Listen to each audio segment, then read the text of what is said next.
Good evening, Karimganj TV নিউজের পক্ষ থেকে আপনাদের সবাইকে স্বাগত।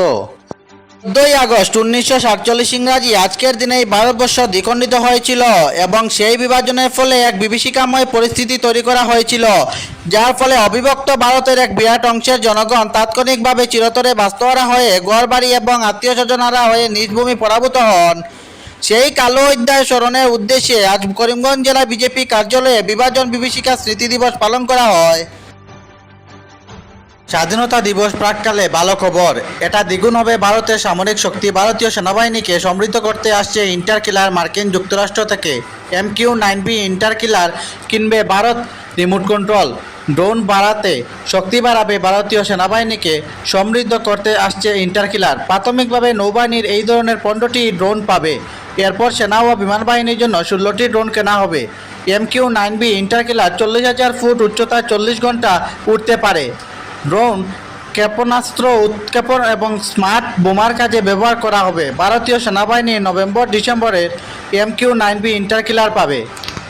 শিক্ষকরা শিক্ষার্থীদের তিরস্কার করতে পারেন না, শিক্ষার্থীদের জন্য অভিযোগ বক্স স্থাপন করা হবে। অভিভাবক শিক্ষক কমিটি শিক্ষার্থীদের অভিযোগ শুনতে পারে। প্রাথমিক শিক্ষা দপ্তরের নির্দেশনা জারি করেছে। এটি প্রাথমিক বিদ্যালয় শিক্ষার্থীদের জন্য নিয়ম। শিক্ষকরা বাধ্যতামূলক নিয়ম মেনে চলবেন। শিশুদের স্বার্থে আরও অনেক নিয়ম। শিক্ষকরা শ্রেণীকক্ষে শিক্ষার্থীদের একা রেখে যেতে পারবেন না।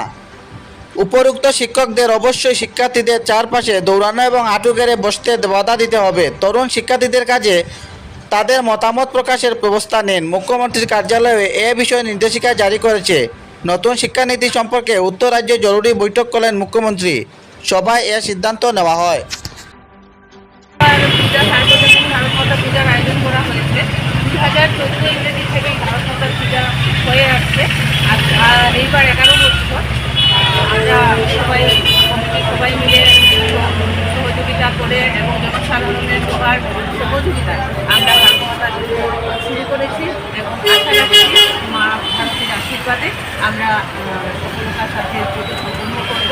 এবং করিমগঞ্জবাসী সকলের কাছে আমার অনুরোধ এবং আমাদের পুজো কমিটির পক্ষ থেকে অনুরোধ যে আপনারা সবাই আসবেন, ভারত মাতার আশীর্বাদ এবং মহাপ্রসাদ গ্রহণ করবেন। আপনাদের কাছে এই আমন্ত্রণ জানাই। আর দুদিন ব্যাপী সাংস্কৃতিক অনুষ্ঠান আছে। আজকে সাংস্কৃতিক অনুষ্ঠান আছে সংখ্যার সময় ধর্মসভা, তার পরবর্তীতে আছে বাউল সংখ্যা। আর কালকে পুরো কালচারাল ভারত স্বাধীনতা দিবস উপলক্ষে এবং ভারতবর্ষের স্বাধীনতার উদ্দেশ্য করে সেই দেশভক্তিমূলক সাংস্কৃতিক সংস্থা হবে।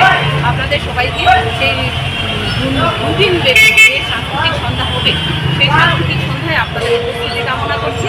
আবারও আপনাদের অনুরোধ করছি আপনাদের সবার আশীর্বাদে এবং আপনাদের সবার উপস্থিতিতে আমাদের এই বাউল সংখ্যা হোক আর ভারত মাতার পূজা হোক, সাংস্কৃতিক অনুষ্ঠান হোক, সব সাফল্যমণ্ডিত হয়ে উঠবে। ধন্যবাদ।